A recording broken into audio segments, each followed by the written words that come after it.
నా రక్తం దాదాపు రేవంత్ అన్న కూడా ఓట్లు సేకరిస్తాము. ఈ మహాలక్ష్మి ఒకటి అమలు అవుతే 6 గ్యారెంటీలు అమలైనట్టే. ఒక ముదిరాజు బిడ్డగా నేను ఉద్యమకారంగా.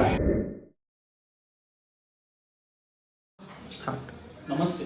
ప్రస్తుతం అయితే మనం కొడంగల్ నియోజకవర్గం స్థానికంగా తిమ్మారెడ్డిపల్లి గ్రామ పంచాయతీ పరిధిలో అయితే ఉన్నాం. ఏదైతే గత 10 సంవత్సరాలు రాష్ట్రంలో బీఆర్ఎస్ పార్టీ అధికారంలో ఉన్నది, స్థానికంగా 5 సంవత్సరాలు అధికారంలో ఉన్నది. సో ఏదైతే గత 10 సంవత్సరాల్లో అభివృద్ధి కాంగ్రెస్ పార్టీ అధికారంలోకి వచ్చి దాదాపు 20 నెలలు అయితే పూర్తిగా వస్తుంది. ఈ 20 నెలల కాలంలో ఎలాంటి అభివృద్ధి పనులు చేసారు ఏంటిదని చెప్పేసి స్థానికంగా తిమ్మారెడ్డి గ్రామ పంచాయతీ పరిధిలో ఇందిరమ్మ ఇల్లు కావచ్చు, రోడ్స్ విషయాల్లో కావచ్చు, ఈ 6 గ్యారెంటీలకు సంబంధించి ప్రతి ఒక్కటి ఏ విధంగా అమలవుతుంది ఏంటిదని చెప్పేసి స్థానికంగా మనతో తిమ్మారెడ్డిపల్లి గ్రామ పంచాయతీకి సంబంధించిన ఉద్యమకాలం నుంచి జనాలే తన ఆస్తి అనుకుంటూ ప్రతినిత్యం గతంలో కూడా బీఆర్ఎస్ పార్టీ నుంచి అనేక ఇబ్బందులు తలెత్తిన ఎక్కడ తలవకుండా ఒకటే పార్టీ ఒకటే ఎజెండాగా సో ఈరోజు కాంగ్రెస్ పార్టీలో కొనసాగుతున్న నరసింహ గారితో మనం పూర్తిగా లోకల్ బాడీ ఎలక్షన్లలో వాళ్ళు ఏ విధంగా పార్టిసిపేట్ చేయబోతున్నారు ఏంటిది వీటన్నిటి గురించి చిన్నగా ఒక వివరణ తీసుకునే ప్రయత్నం అయితే నమస్తే, ఎలా ఉన్నారు? సో ఏదైతే ఫస్ట్ మనం తీసుకుంటే కాంగ్రెస్లో ఎప్పుడు స్టార్ట్ అయింది మీ రాజకీయ జీవితము, ప్రస్తుతం ఎలా కొనసాగుతున్నారు? 2018 ఎలక్షన్కి ముందన్న మన డీకేఆర్ సమక్షంలో మన గోపపల్లిలో ఉద్యమకారంగా గతంలో నేను బీఆర్ఎస్కి కొనసాగిన తర్వాత అక్కడ నుంచి ఇబ్బందులు ఎదురయ్యేటకి నేను కాంగ్రెస్ వాళ్ళు సీనియర్లు ఆహ్వానించారు. అలా ఆహ్వానం మేరకు నేను అక్కడ గోపపల్లిలో జాయిన్ అయినా. తర్వాత నేను వచ్చిన 2-3 మంత్స్కి మన రేవంత్ అన్న గారి గిట్ట కాంగ్రెస్ రావడం నాకు శుభపరిమాణం. మంచిగా.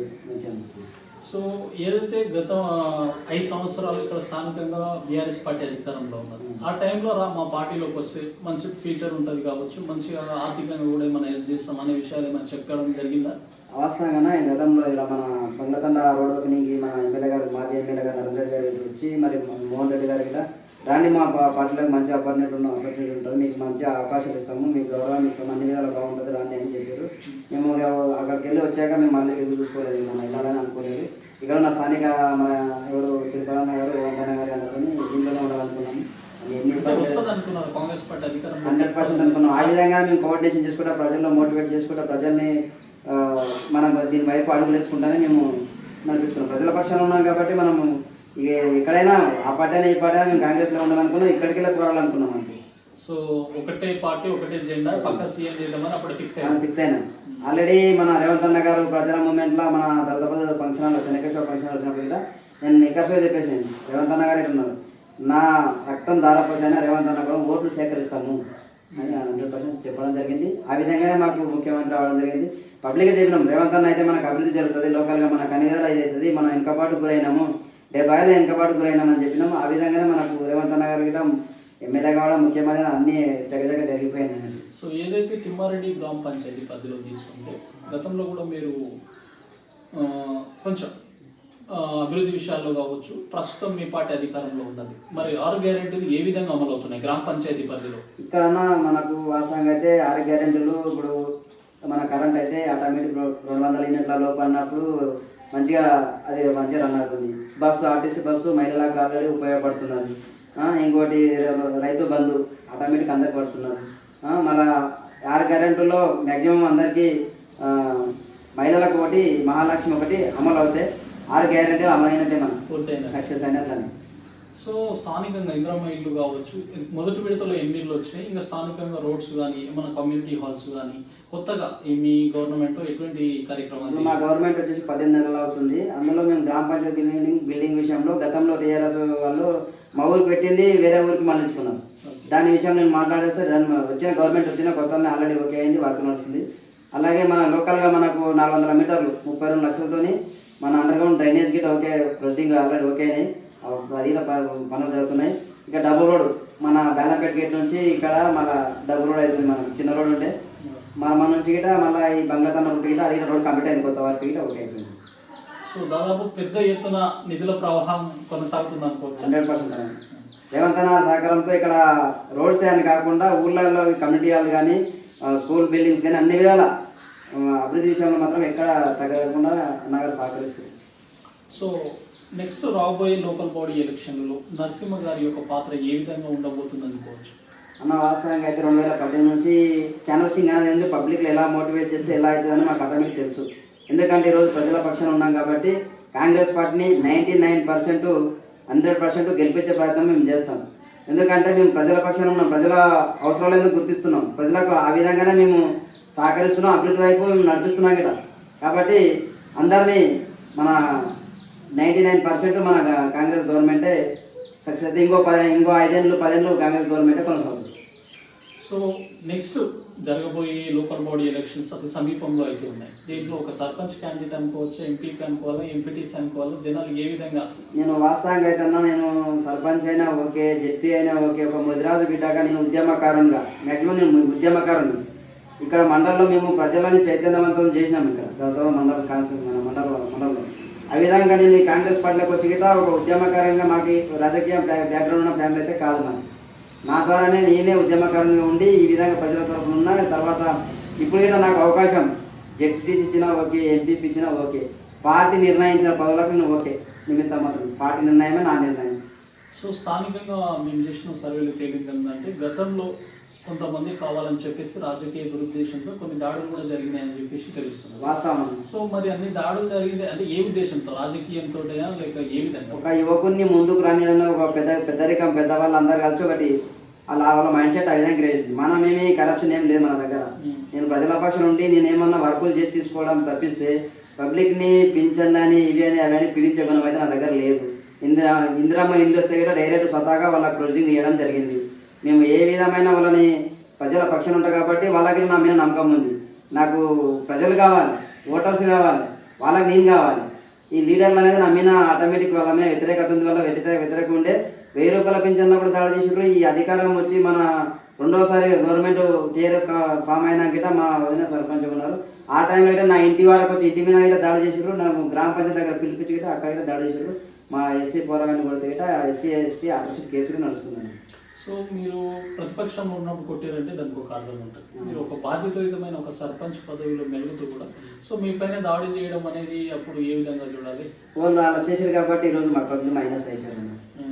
ఇప్పుడు నెక్స్ట్ దాని లోకల్ బాడీ కూడా మేము 99% ఇక్కడ ఎంపీపీ కానీ జెడ్పీసీ కానీ లోకల్ ఊళ్ళో మోస్ట్ ఎక్కువ ఎంపీసీలు కానీ ఎక్కువ సర్పంచ్లు కానీ పెంచుకునే ప్రయత్నం 99% చేస్తాం. అంటే ఒక ముదిర సామాజిక వర్గానికి చెందిన వ్యక్తి ఇటువంటి సర్పంచ్ కావచ్చు, ఇటువంటి రాజకీయంగా ఎదగడం తట్టుకోలేకనే దాడులు అనుకోవచ్చు.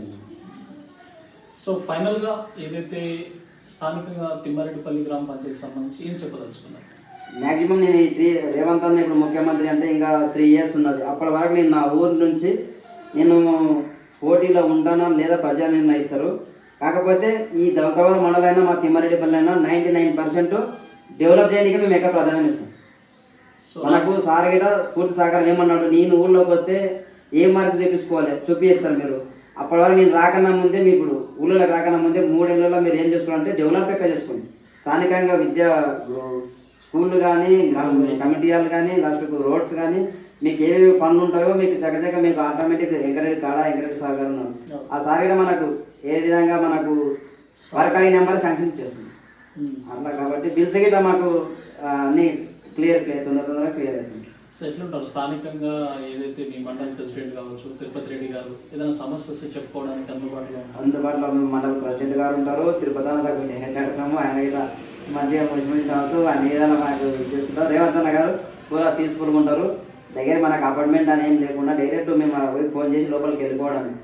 ఇప్పటికి నేను డైరెక్ట్ ఒక రోజు ముందు ఫోన్ చేసి ఎట్లా రావాలన్నా పోవాలని గేట్ కార్డు డైరెక్ట్ ఫోన్ చేస్తే జేబులో ఫోన్ ఎత్తారు, రండి లోపలికి కాదు. ఆ విధంగా రిసీవ్ చేసుకోవడం మంచిగా అనిపిస్తుంది. సో అప్పటికి ఇప్పటికి ఏం మారలేదు అనిపిస్తుందా? రేవంత్ అన్న గారు అయితే ఏం మారలేదు. మ్యాక్సిమం అన్న దగ్గర ఉండలేదు. గత ముఖ్యమంత్రి విషయంలో ఈ ముఖ్యమంత్రి విషయంలో మేము చాలా తేడాలు ఉన్నాయి. ఆయన ఎమ్మెల్యేలకు ఎంపీలకు మంచి వాళ్ళకి ఆయన అపార్ట్మెంట్ వెళ్ళారు. గద్దరన్న గిట డోర్ కాడ కూర్చున్నట్టు. ఈ రేవంత్ అన్న ఆ విధంగా కాదు. ఒక సామాన్య కార్యకర్తకు ఒక నిరుపేద కుటుంబానికి ఆహ్వానించి వాళ్ళకు సహాయ సహకారాలు అందించి ఆ విధంగా అభివృద్ధికి తోడ్పడుతున్నారు రేవంత్ అన్న గారు. నేను మ్యాక్సిమం మా మండలంలో హైయెస్ట్ కలిసిందని నేనే అనుకుంటాను. అలా అంత అపార్ట్మెంట్ ఏం లేకుండా డైరెక్ట్ కలగడమే. సో అంత మంచి బాండింగ్స్ ఉన్నాయి. సో స్థానికంగా ఇంకా ఎలాంటి సమస్యలు ఉన్నాయి గ్రామంలో రాబోయే కాలంలో క్లియర్ కావడానికి? ఏం లేదు, నాకైతే వాస్తవంగా అయితే ఇక్కడ లోకల్గా కొన్ని ఇప్పుడు ఊళ్ళో డ్రైనేజ్ సిస్టమ్ డ్రైనేజ్ కానీ ఇప్పుడు కొద్దిగా స్కూల్ గిట్ట ఊరు బయటకి పంపిద్దాం అనుకున్నాం. దానికి 1,50,00,000 అవుతుంది. దానికి గిట్ట ప్లేస్ అని గిట్ట ఒక వేరే వాళ్ళు ఓకే ఉన్నారు. ఎందుకంటే ఊరిలో సెంటర్లో అయితే అది పిల్లలకు ఇబ్బంది ఉంది. మనము విద్యకు అవకాశం ఇవ్వాలి ఎక్కువ. పిల్లలు మనము చదువుకుంటేనే కదా ముందు డెవలప్మెంట్ అవుతుంది. కాబట్టి దాని గిట్ట నెక్స్ట్ బడ్జెట్లో అది గిట్ట ఓకే చేస్తాను. సో శాయశక్తుల ఏదైతే తిమ్మారెడ్డి గ్రామ పంచాయతీని అభివృద్ధి పథంలో నడపడానికి సిద్ధంగా ఉన్నారు. తిమ్మారెడ్డిపల్లి అయినా దళిత బండాలైనా నాకు ఎందుకంటే నాకు కొద్దిగా గవర్నమెంట్ అయినా అధికారులు ఎలా ఫాలో చేయాలి, పబ్లిక్ని ఎలా మోటివేట్ చేయాలి అనేది అన్ని విధాలు నాకు తెలుసు.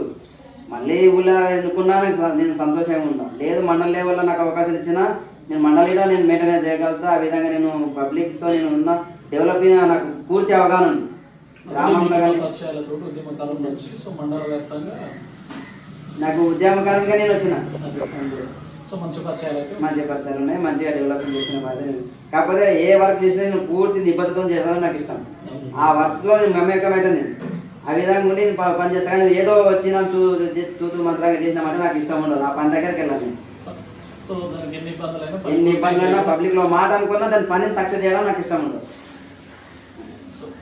ఇది సో ఏదైతే నరసింహ గారి మాటల్లో ఏదైతే మండల వ్యాప్తంగా కావచ్చు గ్రామ పంచాయతీ పరిధిలో ఎలాంటి సమస్యలున్నా వాటిని దాదాపు ఇప్పటికీ 70-80% అయితే పూర్తి చేసినాం.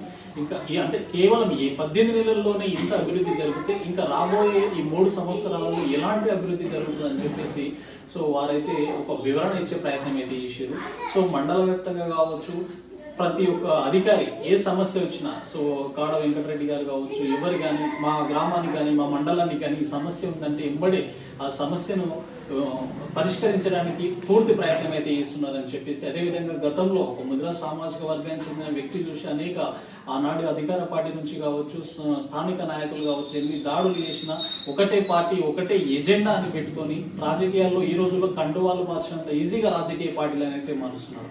అలాంటిది ఎక్కడ పార్టీ జెండాను దించకుండా కేవలం గ్రామాభివృద్ధి కోసమే నిత్యం ప్రయత్నం చేస్తున్న నరసింహ గారికి కూడా ఇంకా రాబోయే కాలంలో మంచి రాజకీయ భవిష్యత్తు ఉండాలని కోరుకుంటూ సో థ్యాంక్ యూ.